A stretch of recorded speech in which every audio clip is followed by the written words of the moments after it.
L is for the way. At PetFix Club, we want to make owning a pet the best it can possibly be for you and the one you love. Enjoy personalised online pet care at petfix-club.com. Start your free trial today. Love your pet? Join the club. My name's Pete Wedderburn, and I'm a vet, also known as Pete the Vet, and I'm a co-founder of an exciting new website, which is petfix-club.ie. And the aim of PetFix Club, the mission, is to provide good quality, trustworthy veterinary advice and advice about pets for everybody, everywhere, all the time. That's what we're trying to achieve. As well as that, we've got a great online shop, which is petfix-shop.ie. That's open to everybody, and we stock only good quality stuff that I reckon is really great for your pet, and we stock it at really good prices too. So if you want to know more about PetFix, go to petfix-club.ie or petfix-shop.ie and you'll find out more. So I'm really excited today to be interviewing Erica Cody, and the singer-songwriter. I'll introduce her in a second. We are live. Brilliant. Hi, Pete. How are you doing, Erica? Lovely to meet you. Nice to meet you and meet you too. Yeah, it's a weird thing, this Instagram Live, because like there's no hanging about. It's not kind of, okay, everybody get ready, we're going to go live in 10 seconds. It's like, as soon as you press the blooming button, you're live. Absolutely, yeah, good to go. And there's no going back, so we're here. We're here. Oh, this is great. So how's the music business going for you, Erica? It's surprisingly, it's going, you know, somewhat well now. Obviously, we really miss gigs and stuff like that, and festivals. That must be so painful. That must be, I mean, I don't know a lot about the music business. It's not my thing at all. But I know that the joy that you get is from performing to people. Absolutely. And you can't bloody do it. You can't do it. Yeah, so everything has just been remote. Luckily I was set up at home. I'm in my studio now. So yeah. It's just been recording everything remotely. And having sessions over Zoom with songwriters and producers, and yeah, just trying to make the most of, you know, the situation that we're in. But fingers crossed, we'll be back soon. Yeah, well, it kind of feels like we're getting there at least, doesn't it? Progress. Absolutely. Yeah. So we're going to talk about your animals today. Thanks very much for joining me. So we're going to talk about your animals because you've got some interesting animals, haven't you? I do. Oh, I love my animals. Are like my children. Oh my God. I do. I have 2 dogs, and I have a Herman's Tortoise, who's the latest edition. I want to talk about the Herman's Tortoise first. We're speaking to a few different people about their pets, and this is the first tortoise that we've come across. So tell me about him. Tell me about him. He's amazing. He's so good. He's 6 months old. He's just fantastic. I always dreamt of having a tortoise, and I really couldn't think of a better time now than to spend all this time, you know, getting to know him and his little routine and what he needs. And, you know, it's not something I just did on a whim. I've been researching him for the longest time, and I just felt like now is the right time, and he's settled in really well. His kind of lively hours are from, I'd say, about 12 till about 3 or 4. And then he just kind of likes to sleep. He's always hungry though. Loves cucumber. Cucumber's his fave. Kale, rocket, and dandelion at the moment. Yeah. You obviously have done your research. You know about what to feed the guy, don't you? And I bet you got a great den made for him as well. What sort of place does he stay in? Is he like a proper... So he's really small. I know eventually he'll be about 22 centimeters. So obviously I want to get a bigger enclosure for him as he grows, which won't be for another couple of years. But so far we have him in a massive glass vivarium, has loads of airflow and stuff as well, and he's on cocoa fibre for his bedding. That's his bedding. He loves it. He has his nice little hot spots in his heat mat underneath. Loves his slate.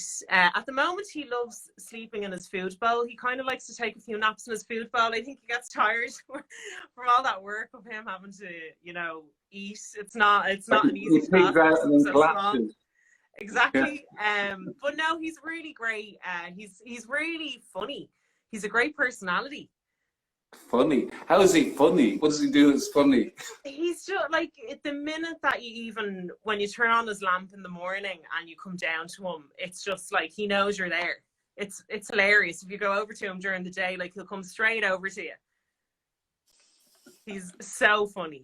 I'm not at all surprised. Like, people don't rate animals' consciousness nearly enough. Like, we used to have goldfish, and people think goldfish are just like blank and they've got no memory. That's not true. So No. my wife was the one that always fed the goldfish. So when she came into the room where the goldfish were, they came forward from the back of the tank and they bobbed up and down in front of her like this. Absolutely, yeah. And they were saying, "Hi, Joyce, do you want to be fed now?" You know, when I went in, because I didn't feed them, when I went in, they used to stay at the back and just lurk around the back. So the animals know this stuff. But I think it's hilarious that you say that he's funny. But you know, sense of humor is something which animals have for sure. They definitely do. But we just don't recognize it. Yeah, and he's a real explorer. Like, he's really starting to feel comfortable. I've noticed he's definitely settled in the last couple of days. Well, the last week, I've had him nearly 3 weeks now. So the last like week and a half, 2 weeks, he's really just kind of come into his own, and he's exploring a lot more. And I have like a little house for him in there as well. And he likes to go into the house and then climb out the window, and he'll do that a couple of times. Like, he has his own ways of doing things. It's just really funny. And it's nice to know that I'm actually going to have him, fingers crossed, for a really long time, and he could possibly be something that could be passed down eventually, maybe to my kids or grandkids or whatever the case may be. No, but you're absolutely right. How long do they live for? 70 years or something, isn't it? Something like 100 that. 100 plus. 100 plus. Yeah. Wow. Yeah. Wow. Yeah. So once you get it right when they're babies, you know, it stands the test of time. So that's why it's a really good time now if I was going to get a baby Herman's, because I know it's crucial the first year for them, you know, and that's when they need kind of everything to be kind of go perfectly, and I've nothing but time to do that now, so it's the perfect time. No, you're absolutely right. And the key thing is to get the husbandry right, because like as a vet, the only time really that I see tortoises is when somebody hasn't got the husbandry right, or when there's been an accident of some kind, and those things can happen. But if once you get the husbandry right, and once you look after them, you know, you take care to make sure they can't get hurt or anything, then they tend to be healthy little things that go on for a long time. Absolutely. Well, so far so good. I hope I'm being a good tortoise mom. And what do your dogs make of him? Oh, well, I have Bowie here. She's like my shadow. Wherever I go, she wants to be as well, and Buddy's there too.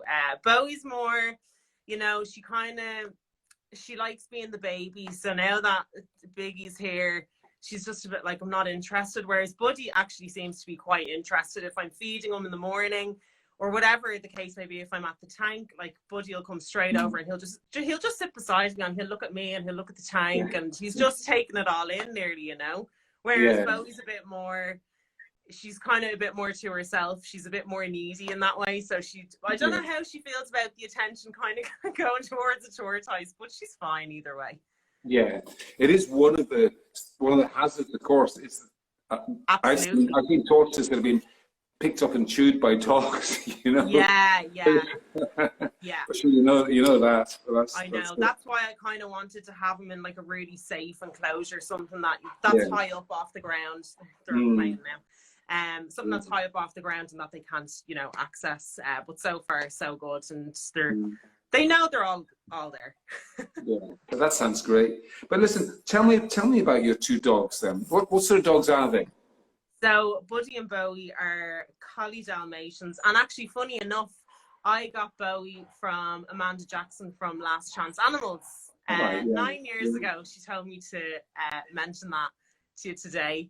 But yeah, I know Amanda. She does a great job. You know. Like, people like her are so committed to helping animals without, like, in this country, like in some countries, there are like institutions, big charities that look after animals in trouble. And in Ireland, indeed, we have got a number of big charities that do a great job. Absolutely. But in Ireland, there's also, I think there's an unusual number of smaller charities of basically volunteers, people who are just driven to help out with rescuing dogs in particular. And without those people, the animals in this country have been far more difficult place. I know, yeah, it's heartbreaking. I actually got Buddy when I was 17, I think, and he was 8 weeks old. He was like about 8 or 10 weeks old. He was tiny, and he was just pure white, and he knows I'm talking about him. He's sitting right here with his head cocked back. Yeah, he was really, really tiny. And we went to the pound, picked him up. I went with my little dog, went down to the post office, got my little dog's license. I was all set for, you know, my new best friend. And the vet originally told us that he was a collie Jack Russell. So I was like, that's fine. He won't be huge, you know. And then 9 months later, he just got spots everywhere. His paws were huge. He had these big long legs.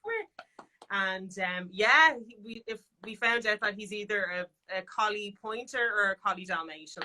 How did you find that out? Did you do a DNA test? No, I actually didn't do a DNA test, but I would love to, because I'd love to know exactly what's in him. Because it's all just kind of been a guessing game, to be honest, from between me and the vets. But yeah, I think he kind of has more of a pointer about him. You know, he kind of has the same kind of instincts, and he has a lot of energy. So I can only assume. But Bowie, she's actually she's a collie Dalmatian. Like, you know that for a fact. You chose her for her Dalmatian, did you? Because you knew that she was. No, I didn't actually. So it's funny how I ended up with 2 dogs who were pretty much the same, and they were rescues. So Buddy was from the pound, and then a mutual friend of me and my friend had Bowie, and then unfortunately it just didn't work out, and she was only about 4 months, I think. So yeah, I've had her pretty much since then, and she's been an absolute dream. But it's funny, the difference between the two of them. They're 2 kind of like total opposites, but they'd be lost without each other. Like, they're just soulmates. I think it's one of the debates that people have is, should they have 1 dog or 2 dogs, which is best, you know? Yeah. And it definitely creates a very different dynamic. I think if you've got 1 dog, what happens is, because you're their only social outlet, it's quite an intense relationship, and that, you know, absolutely, you get to know them really well, and they get to know you really well, and it's really very focused. When you've got 2 dogs, well, then they start to depend on each other a bit more, and so you still have a strong relationship with them. It's just a bit less intense. Absolutely. It's so funny, because luckily they'd always kind of been around dogs from a very young age. So, you know, Buddy was an only dog only for like a short period of time. So when I got Bowie, it was just kind of like he took to her like a duck to water. Usually he kind of, I don't know what it is, but with some male dogs, especially large male dogs, he doesn't really seem to get on with them as well as he does with female dogs. So the minute that Bowie came in, I was kind of like, okay, I hope this goes well. But he was just mad about her from the get-go. I'd never seen that side of him before.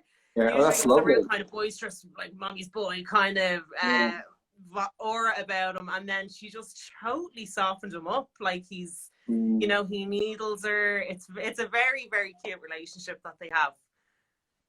And I think when you see 2 dogs together, you kind of get that they really like that, and they, you know, like, I see my 2 dogs spending time together.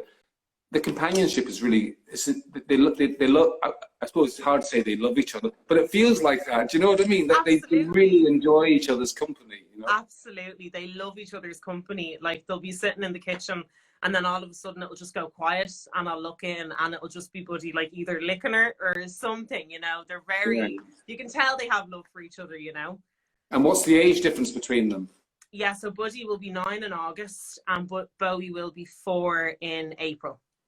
So I think that's quite a useful thing as well. When there's an age difference, what you'll find is that the older dogs do tend to start to slow down a little bit. Yeah. But when there's a young dog around, it basically makes, they have to keep on the toes a bit more, and it keeps them a bit more mobile and a bit more nimble. Yeah, that's the kind of, that's a bit of a challenge for us at the moment, because Bowie's obviously she's so energetic. She's very collie. You know, she has to at least get an hour and a half walk a day. And she'll always go, like, she's the kind of dog who wants to go everywhere with you. But Buddy, now I've noticed he's actually started slowing down quite a bit, especially over the last, I'd say, month. So I'm trying to find that happy medium with the 2 of them, because I've kind of had to not walk them together, because he's not able for what she's able for, and obviously we're all very active myself and my boyfriend, when we walk them. So we go for long walks on the beach, long walks up in fields. So I've just noticed that even when we get home, he's very, you know, he just wants to be in bed. He doesn't really want to get up and do much. Whereas, you know, she's just still so young. She's so much energy. So yeah, it's kind of like yesterday I had to bring him for a walk by himself, and he was really happy, you know, just not being off the leads, just walking beside me and just having the company. But I think there's a sense of guilt nearly sometimes when you have two dogs. You want them to be able to do the same thing together all the time, especially the two of them, because they have such a good relationship. So now kind of having to separate them a little bit is a bit heartbreaking, but I know it's kind of in his best interest. Yeah, you kind of have to adapt things to suit them both, don't you? Yeah, absolutely. And have they had veterinary issues at all? Have they been sick at all, the two of them? Or no, like Bowie's been perfect. She's been flying. Obviously, when I got Buddy from the pound, when he got his first round of injections, he got really sick. They thought he probably maybe picked up a bit of parvo or something. It was really scary because we nearly lost him. He spent the night in UCD, and that gave me the ultimate scare. Because he was so small, you know. I was like, I just hope he can make it through. But then he came out the other end. He was absolutely fine. He's flying in flying form.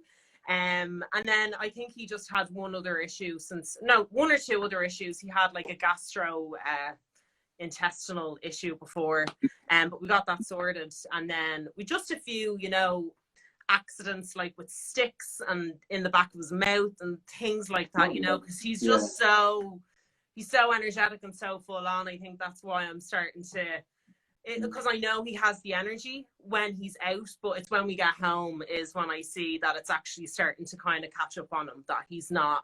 And what do you notice exactly? Yeah, so like he's kind of a bit more irritable lately, the last couple of weeks especially.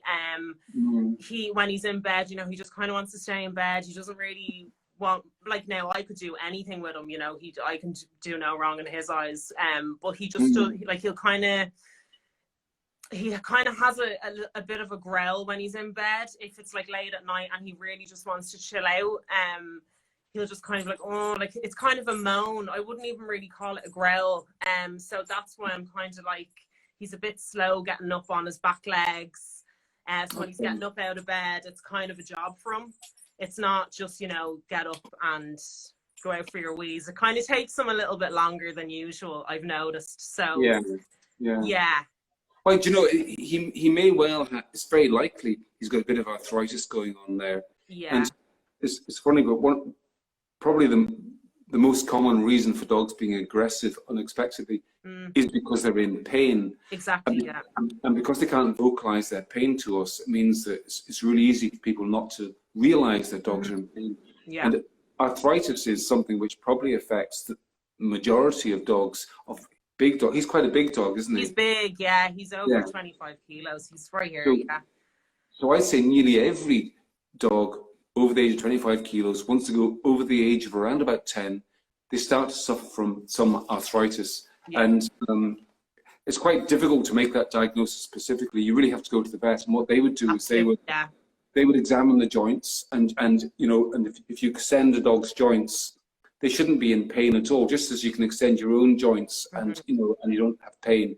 If you extend the dog's and flex a dog's joints and they complain, or they sometimes it's more subtle than complaining. Sometimes they might just lick their lips. That's a sign that they're just a bit uneasy. Then that would suggest that they probably do have arthritis. And then to go on from there, vets would sometimes take X-rays of joints to see is there actual physical evidence of arthritis. Good thing is though that once a diagnosis is made of arthritis, there's some really, really effective treatments for it. People sort of start off by using over-the-counter products. For example, we sell a kind of mackerel oil, and if you add a fish oil supplement to a dog's diet, that has some effect at improving the quality of their joints. But there's other than that, there's three things that we'd really recommend for dogs with arthritis.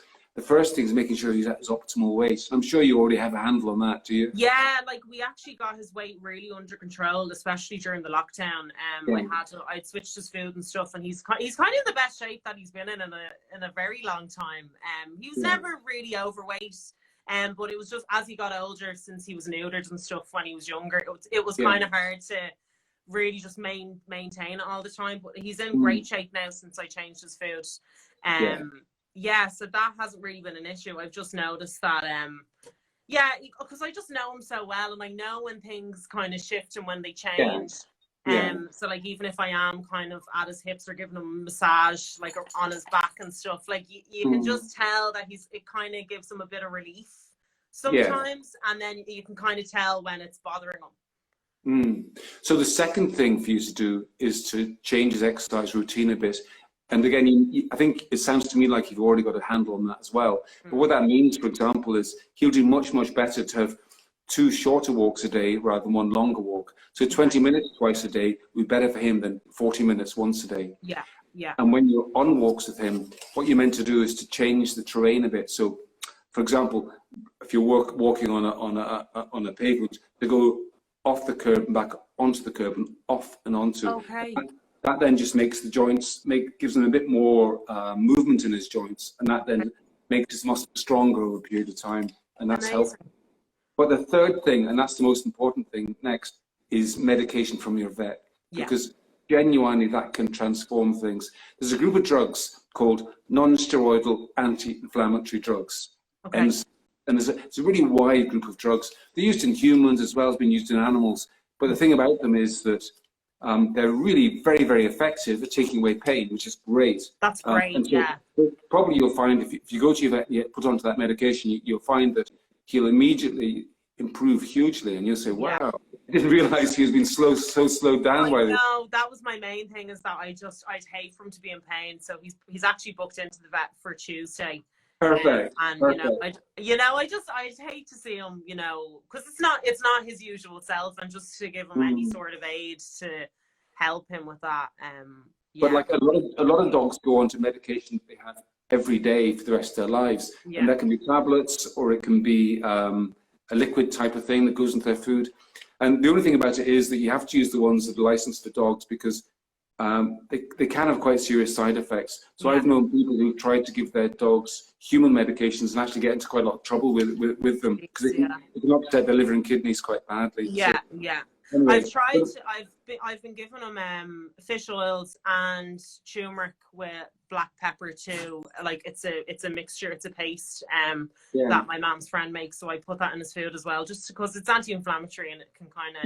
I notice it does kind of help him a little bit, but obviously he's still so much more stiff, and I think he's kind of due a good checkup, because he's a few little lumps and bumps and stuff there as well that I just kind of want to. It's worth getting that checked out as well. And there are some new treatments for arthritis just coming on stream now.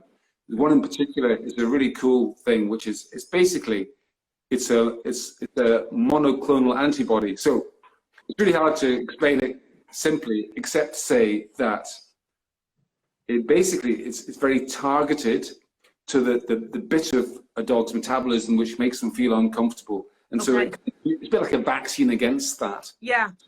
So basically, what it means really is that older dogs are going to have much better lives over the next decade because of this sort of drug coming along. I mean, I actually think we always see arthritis as being just a bit of an achy sort of pain thing, which is no big deal. But I think it actually can bring about the end of a dog's life often, because it takes away the mobility. So ultimately, you have a dog which doesn't want to get out of this bed. It just looks unhappy, and people just decide to let them go because they're so unhappy. So daily tablets they start anyway, and they can transform pets' lives, and hopefully that'll happen with Buddy. Yeah, because I know like swimming can be quite good and stuff as well, and he's a fantastic swimmer, but I was afraid if the water would be way too cold, and if that would probably irritate his joints if he does have something like arthritis going on, which I think definitely is. I think swimming's good in the ideal circumstances. Like you can take your dog to hydrotherapy centre and he gets into like a warm tub. Well, that's brilliant. But you're right. I'm not quite sure always about, especially in the Irish winter, cold water, how that affects them. It's a bit more variable. Yeah. And your younger dog, your younger dog's fit and healthy. Oh, she'd go for ages. Come here, Bowie. Don't be shy. She's gas. He's saying hi. That's Pete. Hello, Bowie. Hello, Bowie. Just a clue. Come here, buddy. Come on. Come on. You're well able. Good boy. No, that's Pete. Oh, yeah, I see you. I see you. Yeah. Dogs don't relate to little videos. They don't see cameras. They don't see screens at all, do they? Not really. He's so aware of everything, though. Like, he's so, the minute his name is even brought up, he's like, okay, I know you're talking about me. Every time I even mention his name here, he's just staring at me. He's very clever. Listen, Eric, there's a couple of questions here. Let's just see what people are asking. Cool. Here's one from Anne who says, do your dogs listen to Erica sing? Do you ever sing to them? I do. Funny enough, this room that I'm in now, so I'm still at home. So I've kind of revamped this room and turned it into a proper studio, because this is the room I used to study in. And we used to have a piano on that wall, and it would just be me and Buddy in here. So every time, I definitely procrastinated when I was studying. So I'd always sit at the piano for hours, and Buddy would actually just sit beside me. And sometimes he'd howl. But he loves music. He really loves music. Yeah, I'm not surprised. There's lots of animals. I know a well-known pianist, and she has a particular cat, and the cat loves Chopin. And whenever she plays Chopin on the piano, the cat will come in and sit beside her. When she stops playing Chopin and plays Mozart, he heads off again. He just likes Chopin. So, animals are just like us in that way. They've got preferences. And there's and another well-known singer used to bring her cats to our vet practice, and one of the lovely things about treating her cats was that while you were examining the cat, she would hold the cat, but she would also sing to the cat. So every time she came in, you had this personal performance with this woman's lovely voice as she sang to her cat. Wow. I sing to them all the time, like they have their own songs and stuff. Like we sing every single day. Yeah. They love it. They love having their own songs. No. Let's just see what other questions we've got here. Oh yeah, here's a good one from Peg. Will your tortoise have to go into hibernation in winter? Have you worked that one out? I have. So I was looking at different tortoises, like Greek tortoises, and I can't remember the other one, sorry. But I know two of my friends have Hermans, and they said that they were great because they didn't actually have to hibernate. And then where I got him from, they also said he doesn't have to hibernate. So that was a massive thing for me, because I think for hibernation, it's very something stressful. you have to get right. It's something that you can't really get wrong. It being my first reptile, my only reptile, I'd say, is that I wanted to get one, that I knew I could look after and give a good life and, get it right, do all the things to get it right. So that's why I thought the Hermans was the best fit for me. Yeah. Good call. I'm still researching every single day. Like, I have a book and everything upstairs. I think you can never stop learning. So for me, I just kind of want to know anything and everything. When you think you're done with one thing, it's like there's so many other things that you can still learn. And I think it's one of the great things about the internet these days is that once you do your research properly, there are some really good groups, especially there'll be groups of Herman tortoise owners. And so you can get together with people who have loads of experience, and you can learn from each other.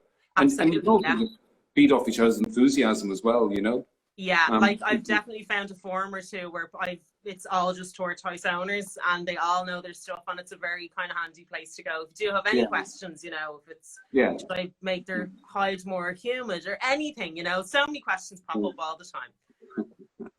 Let's see what other questions we've got here. Here's somebody saying, my dog's really, it's a bit of a dog, it's not quite connected to this. My dog's watching the food. Is it bad to add chicken or meat to a kibble? No, it's fine to do that. Cleaner. And she says she's a really bad cough when she wakes up in the morning. And then there's another bit to that question. And she has a heart condition. Is it connected, do you think? Well, I would say any dog that's coughing that you know has got a heart condition. What do you think? What do you think, Erica? Do you think it's connected? Yeah, I think it's definitely connected. Absolutely. I know. You should have been a vet. You should have been a vet. Yes, listen, I would say anybody with a dog that's coughing, coughs are something which you shouldn't really mess around with, because they can be the precursor to something that's much more serious. And so it needs to be dealt with properly by your vet. I'd also say to people, by the way, if you've got questions like that you want to ask me, you can go to the Pet Fix Club website anytime, and there's an Ask a Vet button there, and you can send me a question, and I'll get back to you with good basic information that should help you. Thing is, Erica, the reason I'm doing Pet Fix Club is to help guide people to the internet. The internet's great to get good information, but it's also quite easy to get lost out there. Yeah. And go up down rabbit holes, which where you're not quite sure if you can trust the information that you're being given. Yeah. And so through Pet Fix Club, I try to guide people to the right place so they can get the right information. Somebody else says, are there good vets that specialize in diabetes in dogs? Well, I think that's a good question. I think diabetes is actually a little bit too much of a speciality in the animal world. In the human world, for sure, you've got specialists in diabetes. In the veterinary world, there are internal medicine specialists, vets who have a particularly strong interest in internal medicine, even in hormonal diseases. But diabetes is really quite a niche, really. Okay. So anyway, there you are. Erica, it's been great fun talking to you. You have the most wonderful smile. You must get told that so often. Thank you. This has been such a lovely chat, Pete. You've really given me a peace of mind, and PetFix is absolutely amazing. So thanks very much. Thanks very much. It's a passion project, a bit like your singing's a passion project. Well, there you go. Exactly. Do what you love and love what you do. Isn't it great to find something that you love and that you can just do it and spend your time doing it instead of working? And it is working. It's both things at once. Isn't it great? Defo. I think there was a question, actually, an interesting question there that came in before we go. Amanda says we are hand wearing a pup with hydrocephalus. He's only 3 weeks old. What can we do to help him? Oh, okay. So do you know what hydrocephalus is, Erica? I've heard. Is that the swelling of the brain? Yeah. Believe it or not, I actually wanted to be a vet if singing didn't work out. But I would believe it. You really copped onto this stuff. What it is that basically your brain in your head is surrounded by fluid. Like your brain just kind of sits in fluid, a bit like in the Matrix, where they're in big tanks, or only inside your head. It's inside your skull in fluid. And sometimes what happens is there's an imbalance of fluid, so there's too much fluid, and so the skull swells up with all the fluid around the brain. So if a puppy has it, what can they do? I guess the question is, how severe is it? Because if a dog has mild hydrocephalus, they can live fairly normal lives, very normal lives. In fact, some breeds of dogs, if you think about it, some breeds like Chihuahuas, they like having a little bit of hydrocephalus is almost normal. They have these big domed skulls, and as long as there's not too much pressure on the brain, they can actually have very normal lives. But if a puppy is born with hydrocephalus, and if it's got signs of nerve dysfunction, like, I don't know, like having seizures or maybe just being very dull or not being able to function normally, then unfortunately the prognosis isn't always great for them. But really, the question like hand-rearing a puppy with hydrocephalus, if the puppy's behaving normally, then fine, carry on as you're doing. If there are signs that the puppy has brain dysfunction, then you probably are getting to a difficult area, and they really should be going to see their vet and have a proper professional analysis of that, because it's a tricky area, really. It's a hard one to fix. You can't be drilling holes in dogs' heads to reduce the fluid or anything like that. So it's a tricky one, really. Yeah. Anyway, there you go. Well, Erica, it's been lovely chatting to you. Thanks very much for coming along. Your dogs have a great life, and so does your tortoise. It's really good to hear that, Erica. Thank you so much. Keep going. Lovely chatting to you.